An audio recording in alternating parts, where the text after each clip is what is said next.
ये कुछ handloom mix part रिहा है जो एक्स्ट्रा चादर के जैसे ओढ़ सकते हैं। इसको कोई लोग बाहर के लोग एक्स्ट्रा दुपट्टे की तरह भी ले सकते हैं। इसका लेंथ विड्थ कुछ ज़्यादा होगा, लेकिन 2.75 एंड उधर 92 इंच ऐसा होगा।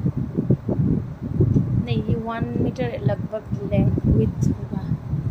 बहुत ही अच्छा है। मटेरियल लाइट वेट होगा, प्योर हैंडलूम होगा। इस तरह से all over thread and zari work किया गया है। Very beautiful premium quality handloom रिहा, जो ब्राइड को पहनाया जाता है मेनली, और जो कोई भी मेखला के साथ भी इसको वेयर कर सकते हैं। This colours are available.